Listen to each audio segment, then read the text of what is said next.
A millionaire believes money can buy everything: respect, immunity, even the right to look down on others. But what happens when that same man's life hangs by a thread, and the only person who can save him is the black nurse he just humiliated? This isn't just another story about prejudice. It's about how one moment of crisis can shatter every assumption we make about people. About how a single emergency can expose who we really are beneath the surface. Before we continue, let us know in the comments where you're watching from. And don't forget to like, share, and subscribe to the channel for more stories that challenge everything you think you know. Because what you're about to witness will make you question, when your life is on the line, does the color of someone's skin matter? Or does only their skill, their compassion, their humanity? Let me tell you about Marcus Williams, a 42-year-old registered nurse whose shift at Chicago's Presbyterian Medical Center was about to become the most important 8 hours of his career. The ambulance siren screamed through downtown Chicago at 2:47 a.m., cutting through the October night like a knife through silk. Inside Presbyterian Medical Center's emergency department, Marcus Williams was reviewing patient charts when the radio crackled to life. "Presbyterian, this is Medic 47. We're incoming with a 58-year-old male, massive myocardial infarction. Patient is unconscious, barely breathing. ETA 4 minutes.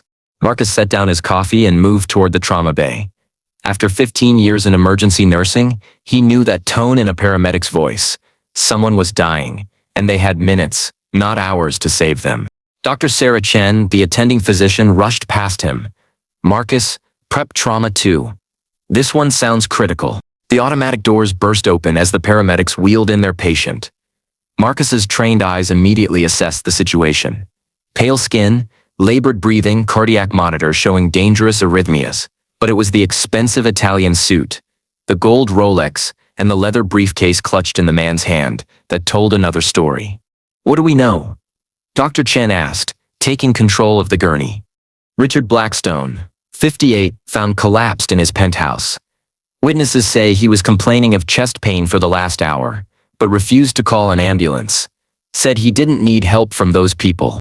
Blackstone had been in the ER then too. Not as a patient, but as a visitor. His elderly mother had suffered a fall, and Marcus had been assigned to her care. The moment Blackstone saw Marcus approaching, a tall, dignified black man in scrubs, his expression had shifted to barely concealed disgust. "Excuse me," Blackstone had said that night, his voice dripping with condescension. "I specifically requested your best nurse for my mother. She's paying premium rates for this room." Marcus had remained professional. "Sir, I am one of our most experienced nurses. I don't care about your credentials." Blackstone had interrupted, not even looking at Marcus's name badge or the specialized certification pins on his uniform. "I want someone more qualified. Someone who actually belongs in a place like this." The words had stung, but Marcus had simply nodded and found another nurse to take over. He'd learned long ago that some battles weren't worth fighting, especially when a patient's family was involved. But now, as the monitors beeped frantically and Dr. Chen called out orders, Marcus realized that same man's life was in his hands. "Marcus, I need you on this," Dr. Chen said. "His vitals are crashing." Marcus stepped forward without hesitation. Because despite everything Richard Blackstone had said, despite the humiliation and prejudice, Marcus had taken an oath that transcended race, class, and personal feelings. As he reached for the defibrillator paddles, Marcus caught sight of Blackstone's barely conscious eyes. There was a flicker of recognition there, a moment where the dying man realized who was about to save his life. And in that moment, everything changed. "Clear," Marcus shouted as he positioned the defibrillator paddles on Blackstone's chest. The millionaire's body convulsed as electricity coursed through him, his back arching off the gurney. "Good work, Marcus," Dr. Chen said, checking Blackstone's pupils. "Let's get him stabilized." Dr. Chen frowned. "Mr. Blackstone, you need to conserve your energy. You've had a massive heart attack." Blackstone's hand trembled as he tried to point at Marcus. Different nurse, anyone but him. The trauma bay fell silent, except for the beeping of monitors. Marcus felt every eye in the room turn toward him. He'd experienced racism in hospitals before. Family members who questioned his competence, patients who requested American nurses, but never from someone whose life he'd just saved. Dr. Chen's voice was ice cold. Mr. Blackstone, Nurse Williams is one of our most experienced cardiac specialists. He literally just saved your life. Don't care. Blackstone wheezed. Want someone else? Marcus started to step back, his training telling him to avoid confrontation with patients. But Dr. Chen held up a hand, stopping him.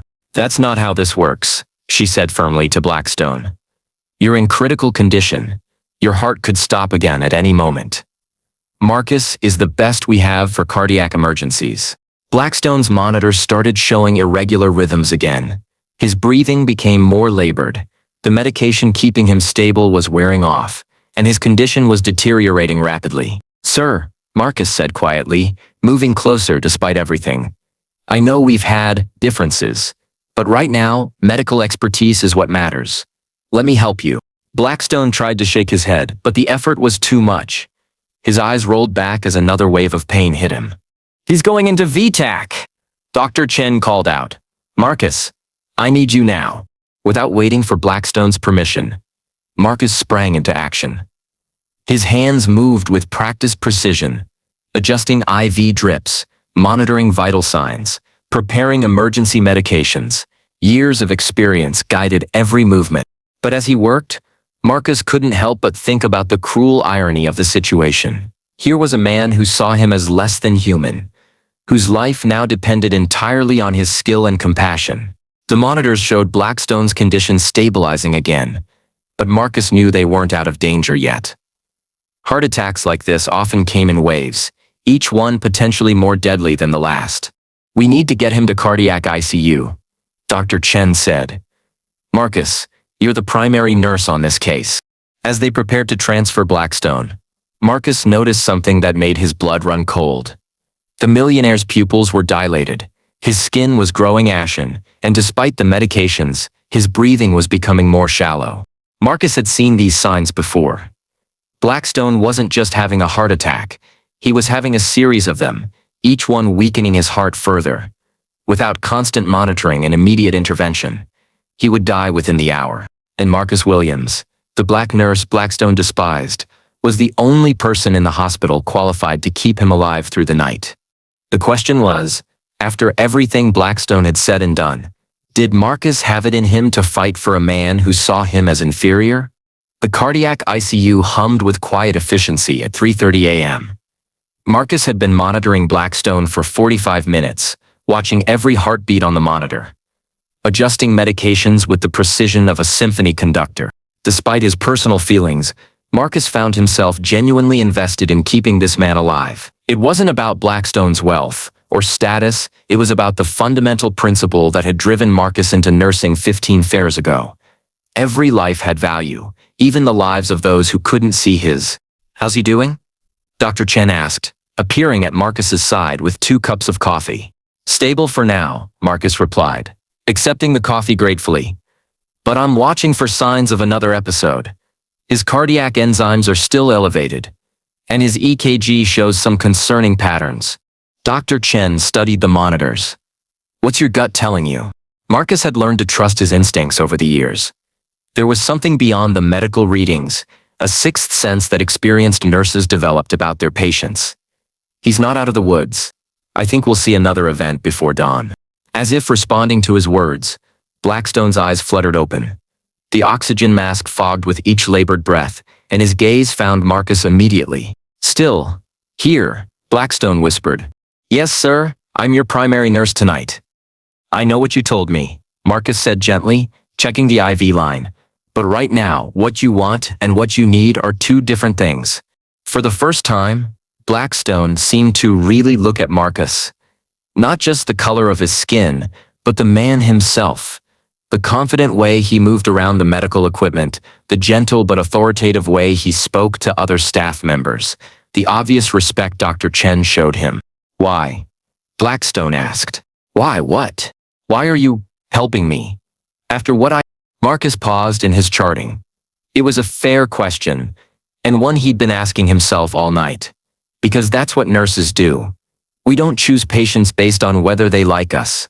We choose to care for them because they need us. Blackstone's monitor showed his heart rate increasing slightly, Not dangerous yet, but Marcus made a note to watch it closely. I said terrible things, Blackstone whispered. Yes, you did. The honesty seemed to surprise Blackstone. He'd probably expected Marcus to minimize it, to make him feel better about his prejudice. My mother, Blackstone continued, 3 weeks ago, you were going to take care of her, and you assumed I wasn't qualified because of how I looked. Marcus finished. It happens more than you'd think. She died 2 days later. Marcus stopped writing and looked at Blackstone. I'm sorry for your loss. The admission hung in the air between them. Marcus felt a complex mix of emotions. Sadness for the unnecessary loss, anger at the waste of it all, and something that might have been pity for a man who was only now realizing the cost of his prejudice. The monitors suddenly erupted in alarms. Blackstone's heart was going into another dangerous rhythm. As the crash team rushed in, Marcus realized that all the conversations and confessions in the world meant nothing if he couldn't keep this man alive through the next few minutes. The real test was just beginning. The crash team worked with desperate efficiency around Blackstone's bed. His heart had gone into ventricular fibrillation, a chaotic rhythm that meant his heart was essentially quivering instead of beating. Without immediate intervention, he would die in minutes. Charging to 200, Marcus called out, placing the defibrillator paddles. Clear. Blackstone's body jerked violently, but the monitor still showed the deadly rhythm. Again, Dr. Chen ordered. 300 joules. Clear. This time, the monitor showed normal sinus rhythm for a few seconds before deteriorating again. He's not holding the rhythm, Dr. Chen said, her voice tight with concentration. Marcus, push another round of epinephrine and prepare for cardioversion. As Marcus drew up the medications, he noticed something the others had missed. Blackstone's color was changing. Not just the pallor of cardiac distress, but something else. His fingertips were showing signs of cyanosis, oxygen deprivation, that suggested more than just heart problems. Doctor, Marcus said quietly, I think we're dealing with more than cardiac arrest. Look at his oxygen saturation. Dr. Chen glanced at the pulse oximeter readings. Blackstone's oxygen levels were dropping despite the ventilator. You're right. What are you thinking? Pulmonary embolism, Marcus said. A blood clot in his lungs.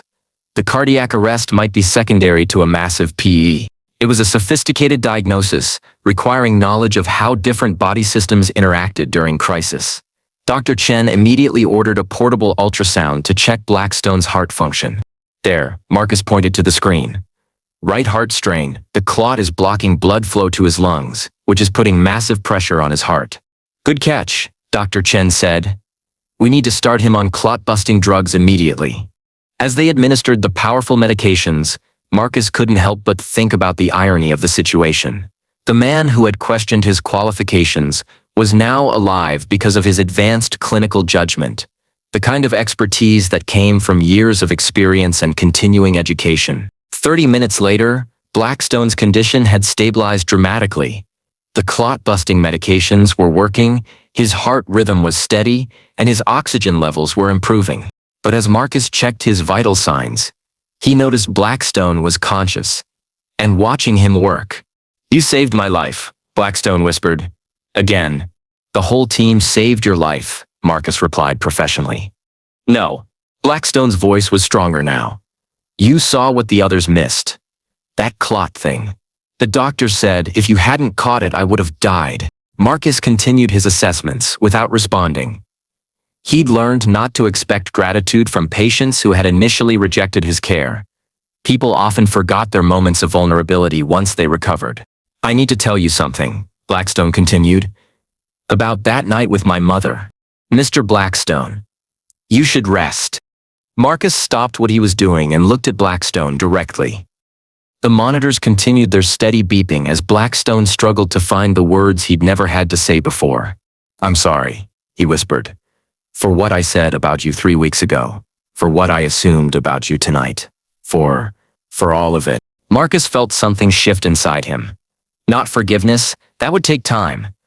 But recognition that this man was finally seeing him as a human being. Thank you for saying that, Marcus said simply. But as dawn approached, neither man realized that the biggest test of their newfound understanding was still to come. At 6 a.m. as the morning shift began to arrive, Marcus was finishing his detailed notes about Blackstone's night. The millionaire was stable but would need careful monitoring for at least another 24 hours. The combination of heart attacks and pulmonary embolism could have killed him 3 times over. But he was alive because of quick thinking and expert care.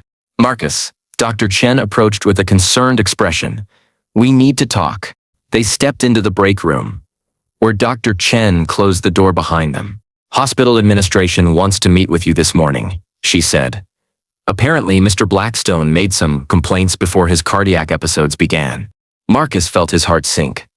About me? About your competence, your professionalism, and your right to work here. He demanded that you be removed from his case and questioned whether the hospital was maintaining appropriate standards by employing you. The words hit Marcus like a physical blow.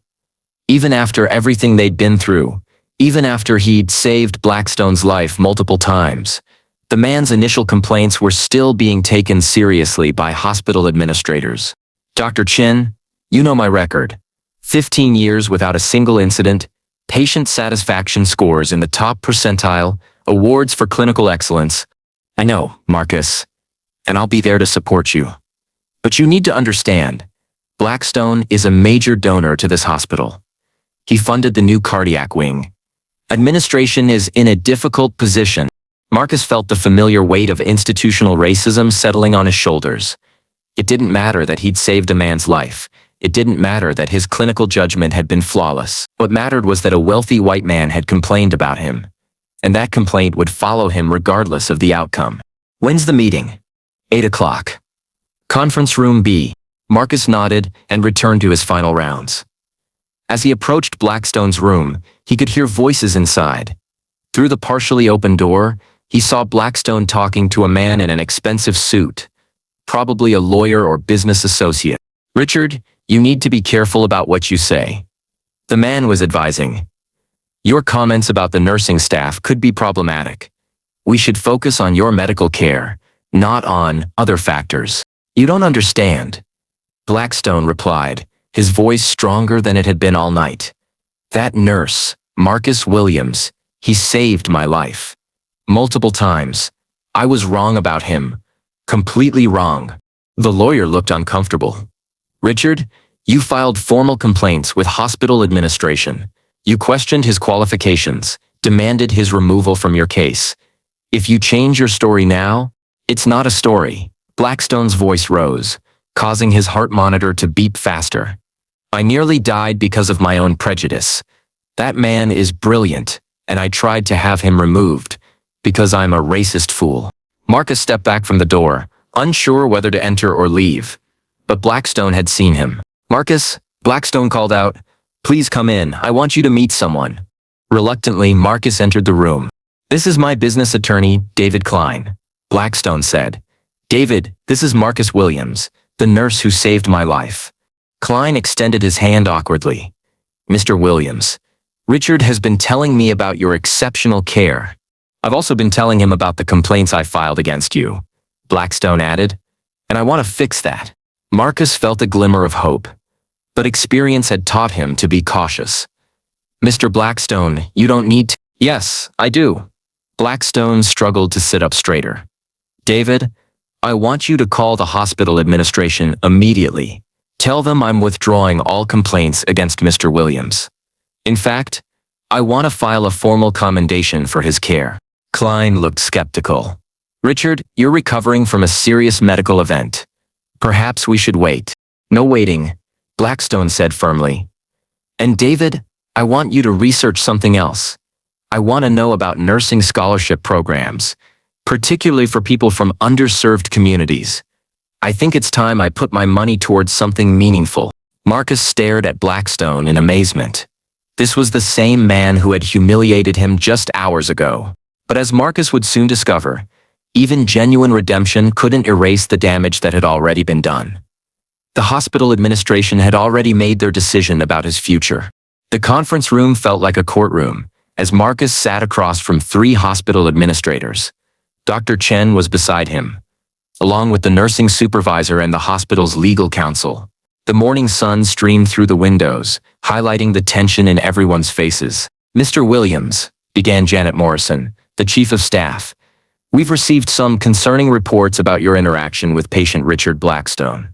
Marcus had been through situations like this before. Not often, but enough to know how they usually went. A wealthy patient complains, administration investigates, and regardless of the nurse's record or competence, the hospital usually chose to protect their financial interests. I understand Mr. Blackstone filed complaints about my care, Marcus said calmly. More than complaints, said Harrison Webb, the hospital's head administrator. Mr. Blackstone questioned your qualifications, your professionalism, and suggested that your presence made him uncomfortable as a patient. Dr. Chen leaned forward. That's only part of the story. What about the fact that Marcus correctly diagnosed Mr. Blackstone's pulmonary embolism?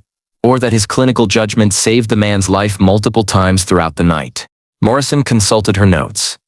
Dr. Chen, we appreciate your support of your nursing staff, but we have to consider the patient experience as well as clinical outcomes. Marcus felt something inside him snap. After 15 years of professional excellence, after a night of saving a man who despised him, he was still being judged by the complaints of someone who had seen him as less than human. With respect, Marcus said, his voice steady but firm, I think we all know what this is really about. Mr. Blackstone's complaints weren't about my clinical competence. They were about the color of my skin. The room fell silent. Marcus, Morrison said carefully, that's a serious accusation. It's a serious reality, Marcus replied. How many white nurses have been called into meetings like this after saving a patient's life? How many have had their qualifications questioned by someone who literally owes them their life, before anyone could respond? The conference room door opened. Richard Blackstone entered, still in hospital scrubs, but walking under his own power. Behind him were his attorney and Dr. Chen's supervisor. I'm sorry to interrupt, Blackstone said, but I understand you're discussing complaints I made about Mr. Williams. Morrison looked uncomfortable. Mr. Blackstone, you should be resting. I should be dead, Blackstone interrupted. But I'm not, because of this man. He gestured toward Marcus, and I need to set the record straight about what happened. Blackstone moved slowly to the front of the room, his attorney helping him to a chair. 3 weeks ago, I made assumptions about Mr. Williams based on nothing but prejudice. I demanded that he be removed from my mother's case because I believed, wrongly, that a black nurse couldn't possibly be qualified to care for my family. The administrators exchanged glances. Last night, when I was brought to this hospital dying, I made the same mistake. I tried to refuse Mr. Williams' care even as he was saving my life. And you know what he did? He saved me anyway. Blackstone's voice grew stronger. Not only did he provide exceptional clinical care, but he diagnosed a pulmonary embolism that other medical professionals missed. Dr. Chen told me that without his intervention, I would have died within the hour. Sun Worsen cleared her throat. Mr. Blackstone, we appreciate— I'm not finished, Blackstone said firmly. I want my complaints against Mr. Williams officially withdrawn. More than that, I want to file a formal commendation for his care. And I want to know why this hospital would consider disciplining a nurse who provided life-saving care to a patient who treated him with contempt. The room was silent except for the hum of fluorescent lights. Furthermore, Blackstone continued, I'm prepared to make a significant donation to establish a nursing scholarship program in Mr. Williams' name, specifically for students from underserved communities who want to pursue careers in critical care nursing. Marcus stared at Blackstone in disbelief. The transformation was complete. The man who had seen him as inferior was now advocating for others like him. But as Marcus looked around the room at the faces of the administrators, he realized that even this dramatic reversal might not be enough to erase the damage that had already been done to his reputation. 3 hours later, Marcus stood in the hospital parking garage, still processing everything that had happened. The administrative meeting had ended with his official record cleared and a formal commendation added to his file. Blackstone's donation would fund nursing scholarships for the next 10 years. But Marcus felt emotionally drained. The victory felt hollow somehow, tainted by the realization of how close he'd come to losing everything because of one man's prejudice. Marcus. He turned to see Blackstone approaching, moving slowly but steadily. The millionaire had been discharged with strict instructions to follow up with cardiology within the week. Mr. Blackstone, You should be home resting. I wanted to talk to you before I left. Blackstone paused beside Marcus's car, looking older than his 58 years. I need to ask you something, and I want an honest answer. Marcus waited. How do you do it? Blackstone asked. How do you care for people who see you the way I saw you? How do you maintain your compassion when you face prejudice every day? It was a question Marcus had been asked before, by other black nurses, by his own children, by friends who didn't understand why he stayed in a profession that often undervalued him. Because the alternative is worse, Marcus said finally. If I let other people's ignorance make me bitter, if I stop caring because some patients don't appreciate my care, then I become less than who I'm called to be. Blackstone nodded slowly. I've been thinking about my mother, about how different things might have been if I had let you care for her. You can't change the past, Marcus said gently. No, but I can change the future. Blackstone pulled out his phone and showed Marcus a web page. This is the scholarship program I'm funding.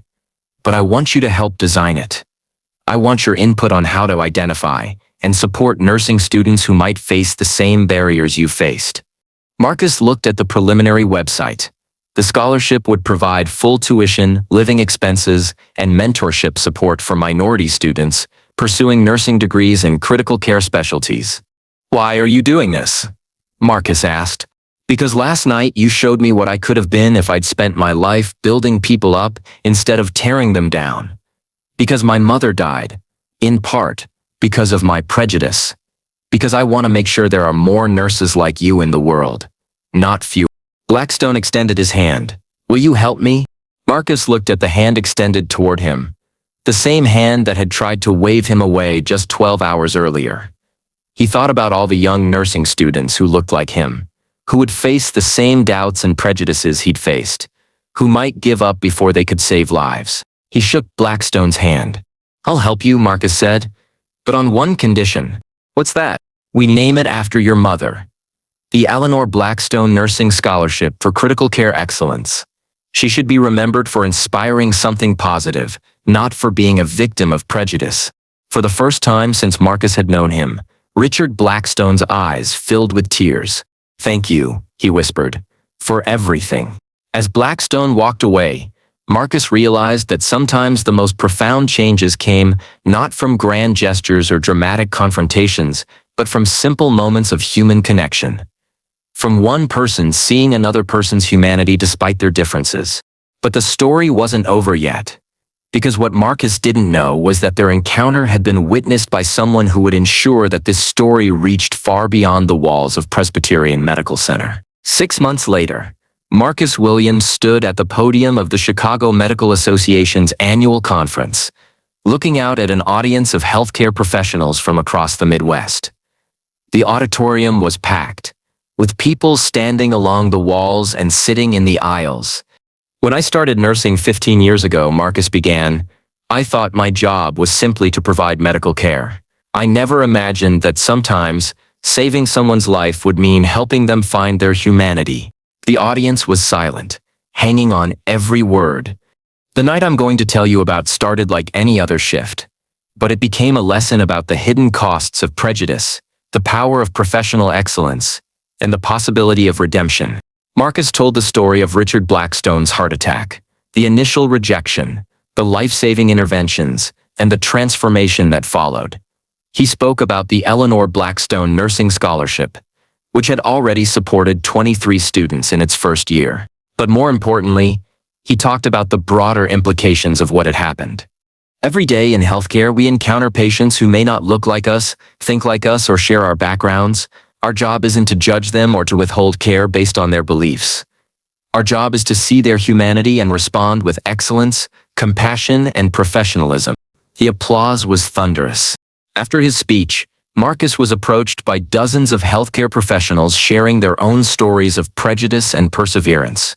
Nursing students thanked him for showing them that excellence could overcome bigotry. Hospital administrators promised to examine their own policies and practices. But the most meaningful moment came when a young black nursing student approached him with tears in her eyes. Mr. Williams, she said, I was about to quit nursing school. I was tired of being questioned, tired of having to prove myself every day.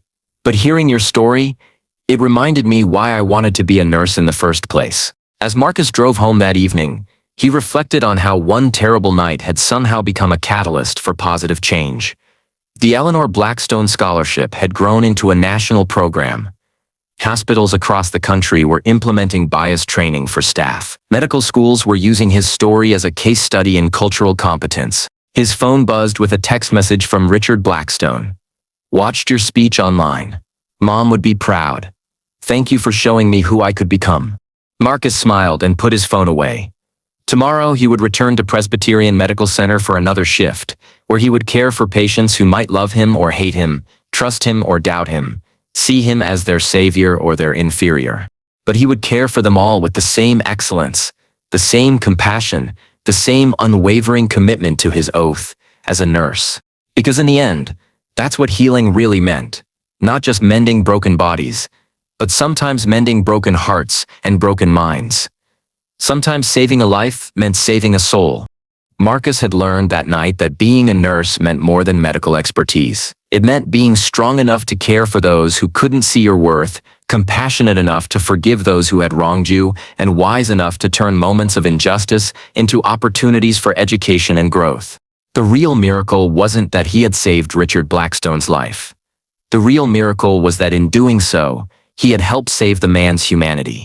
And in a world that often seemed divided by fear and prejudice, that kind of healing was exactly what everyone needed most.